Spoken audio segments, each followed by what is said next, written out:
Hi guys, this is Rob Harrison, Chief Photographer and Web Monkey for RobertHarrisonFineArt.com. Duh.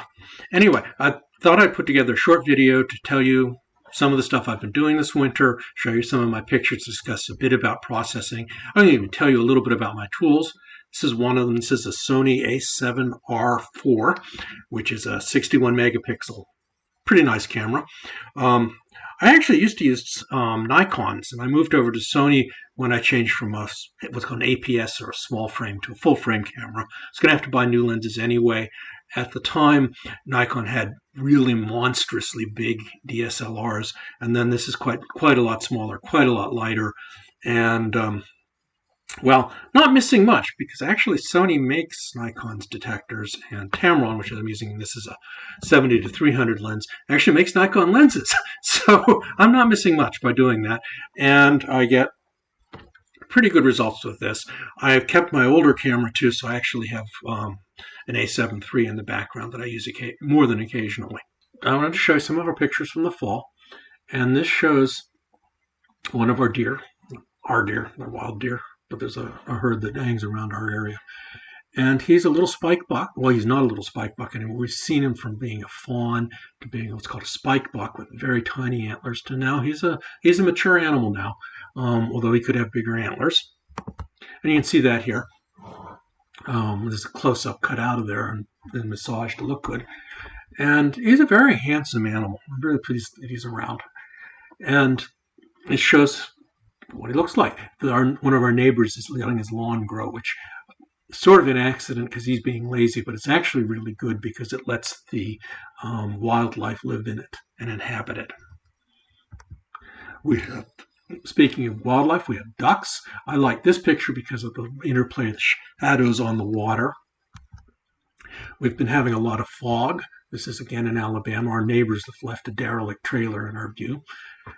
Why not? It's Alabama, even though they're from Georgia. This one I want to show you some of the things that go into making one of these pictures work.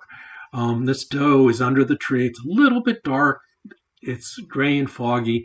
That's pretty much what it looked like. It's a very linear image. I always keep a raw image, so I have 14 bits to play with. The JPEG has 8 bits, so I can actually do a lot to enhance without losing any image quality. So the first thing you do is you brighten it up and play some games of contrast, and it looks like this. It's great. You can see everything. It's bright. The only trouble is that grass in the foreground is too bright. It's really distracting from the picture. So I can adjust the contrast. That's a little better. The grass is still there, but it's still a visible color, and it's beginning to get dark again. So now if I desaturate, I'm going to make it a little bit black and white. Now that grass has gone down in color, so it blends in. The deer is still there. It's still foggy. This is the picture that's actually on our website. Waterfalls. This is DeSoto Falls. We're going to have to take some pictures of it. Mostly try out a technique I'll show you in a second. And with waterfalls, there's 2 ways to do it. One of them is to use the fastest shutter speed you can get away with and try and capture the water in motion. So that's what this is, 1/2000th of a second or so. Just sort of, what does it look like? It's a study. The next step, put the camera on a tripod, put on what's called a neutral density filter, crank it up, go for the longest exposure you can get. So you also send the sensitivity way down on the detector. So this is only a 20-second exposure. And now the water is very blurry, and it gives you a different sense of the waterfall. And I like that tree, little pine tree in the middle. It's sort of hanging on for dear life in a crevice. It's a neat picture. This is some of the grass we have growing. This actually has a very cottony seed, so if you harvest this stuff when it's dry, you can actually start a fire with flint and steel with it. And the sun's coming from behind, so what I did is I worked very hard to get the background to be as dark as I could while preserving the details in the grass. I think this actually worked pretty well. Speaking of fog, we're back in Atlanta in this picture. In the beginning of the new year, we had a couple of very foggy nights.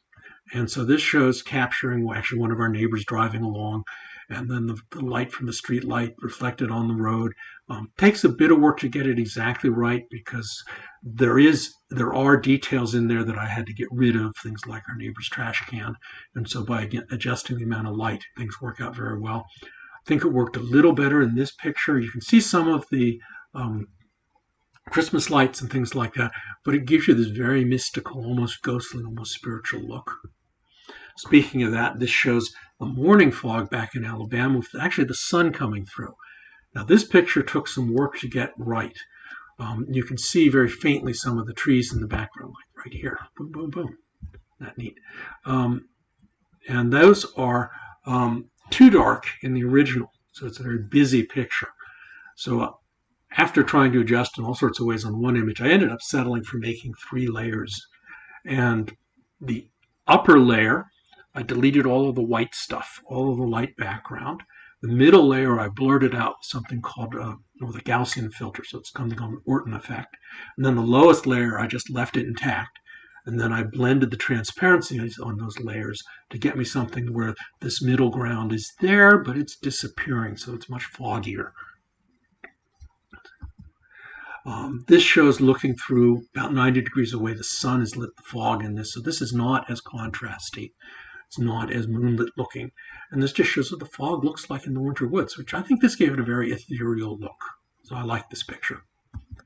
And then this is another experiment with the fog. And again, that's the sun, not the moon. It's in the early morning. And you can even see a bit of color around the sun. That's really a sunbow. And it gives you this very black and white, faint hints of color, somewhat mysterious look. And then another picture of our deer. I try to get these whenever possible. This is a doe and her immediate family. And we had a very heavy rainstorm, a real trash lifter, so to say.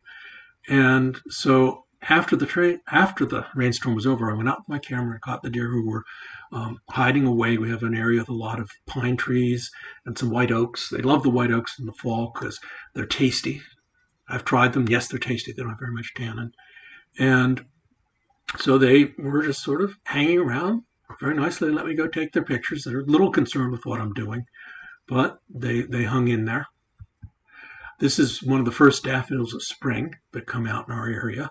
And this is, again, sunlit from behind, so it's backlit. And then I've adjusted the color saturation to get rid of some of the stuff in the background, like the very blurry neighbor's house. And I think this actually worked pretty well. It gives you a feeling of spring. We have an oil seep. I call this picture smoke. This is actually some of the natural oil on the water level with some of the leaves in the bottom of the lake. It only shows up during the winter, and that's because the lake itself sort of hydrostatically presses the oil back. It's fully natural. We have Ordovician mudstone under here, which has an enormous amount of organic material in it. And so over time, that decays into oil. So this is trilobite fat. Similar picture here. I'm working on a series about abandonment for a contest at a photo club. I don't know whether I'll enter it or not. But this is an old fishing lure that has been washed up in one of the floods onto our property. It's in some fall leaves on land. And I just sort of thought it gives a sort of a forlorn, still life look. I had to adjust saturation and colors and densities and things to get the leaves to be really red, or their proper shade, actually. And then while I was doing that, in order to prevent the lure from being completely changed, I actually masked out the bright areas to keep the highlights intact. And then this shows another experiment. People are working around using deliberate camera motion. So what you do is you stop the camera all the way down, you use the lowest sensitivity, and that gave me about a 6-7 second exposure. So you start off, you take 1 or 2 seconds of still exposure to get the background, and then you flick the camera up and you get these streaks up into the sky. It gives it a very misty, almost a ghost looking thing. So I call it woodland spirit. And then this is one of our local kinglets. Kinglets are little teeny tiny birds. This is on the coldest day of the winter when it actually got down to about 10 Fahrenheit here. And This is maybe 3 inches long. He's looking for scale insects to eat. I hope he found them.